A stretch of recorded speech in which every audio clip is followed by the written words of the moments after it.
Mga idol, so magbibigay tayo ng idea dun sa mga nagkakabit nitong interrupter relay. So pinakadabis kasi talaga dito pag naglagay ng ganito mga idol ay gagamitin nyo siya ng horn relay. Okay, kasi pag ito lang medyo mahina, no? Lalakas lang siya pag umaandar ang motor.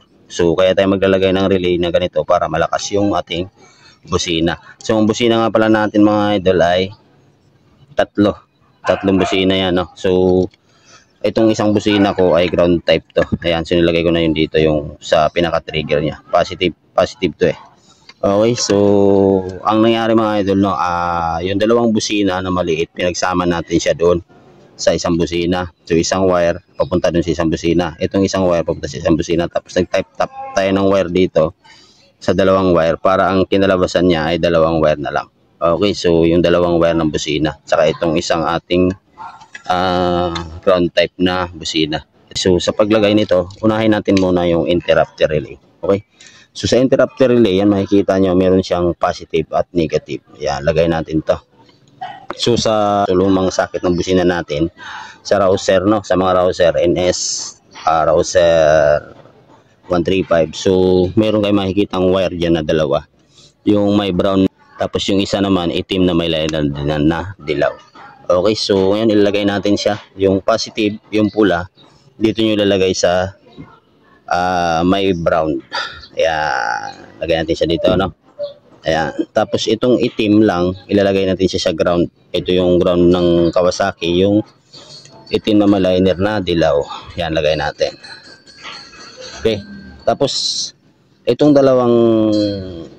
itong dalawa na to mga idol sa dilaw, dito natin siya ilalagay sa relay natin na 85 at 86. Okay, so kahit alin po dyan, kahit magkabaliktad yung dalawa na yan, pwede yan. Kahit magkabaliktad yung dalawa na to, pwede yan, no? So ang ilalagay natin yan, kasi yung relay natin meron tong 85, 86, 87, 30. Okay, so yung dalawang wire na yan dilaw, ito yung 85, ito yung 86. Okay, so ilagay natin siya dito sa ating interrupter relay para lumakas yung busina natin. Kasi kung interrupter lang relay diretso, mahina yan mga idol, no? Malalakas lang yan pagka umaandar na yung motor natin. Okay, so yan, nilagay na natin yung 85, 86. Tapos itong blue mga idol, no, itong blue or 87 katapat ng 30, yung 87, so dun yan sa sakit ng ating busina. So dalawa kasi to, yung isa dito mo ilalagay yung 87. So kahit alin dyan, yan, lagay natin dito sa 87. Yan, tapos isusunod natin tong number 30 sa relay. So number 30 sa relay mga idol ay ito po yung galing sa kanyang positive. Ayan, so nag-connect na tayo ng wire dyan. Ayan, ito na siya. Okay, so positive to, galing sa battery. So ngayon dito nyo lalagay yung 30. Ayan. Okay, so nilatap na natin yung 30 mga idol. May kabit na natin yung wire sa relay. So ngayon ang natitira na lang mga idol, itong wire ng isang busina. Ayan, so itong wire ng isang busina mga idol, pwede nyo itong itap sa body ground or di kaya diretso nyo lang siya sa ground talaga ng motor to. So pag Kawasaki, itim na may liner na dilaw. Okay, so ilagay natin kasi ito ground din to, ilagay na natin siya dito. Okay, si ground din naman to eh. Okay, yan. So yun, ilagay na natin siya. Ngayon titesting natin kung gumagana. Tapos itong ating horn, kasi siyempre ground type to, kailangan mo rin to kasi hindi siya katulad ng ating PIA horn na dalawa yung sakit, di ba? Itong ground type naman, pagka dinikit po to sa bakal, magkakaroon na siya ng supply, magkakaroon na siya ng ground. So ngayon, lalagay na natin siya dito. So may naka-ready naman yan. Yan, lagay natin siya dyan. Okay, so ngayon ititesting natin kung gumagana yung ating interrupter relay.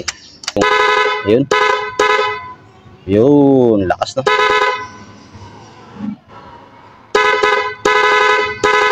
Yun. So yun, yung interrupter relay. Yan.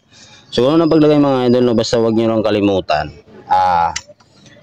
Yung number 30, positive. Yung 87, ito yung sa isang busina. Okay, tapos yung 85, 86 na sa relay natin, dito yan sa dalawang sakit ng interrupter relay. Tapos yung lumang sakit ng busina, yan, merong ground, meron siya positive. No?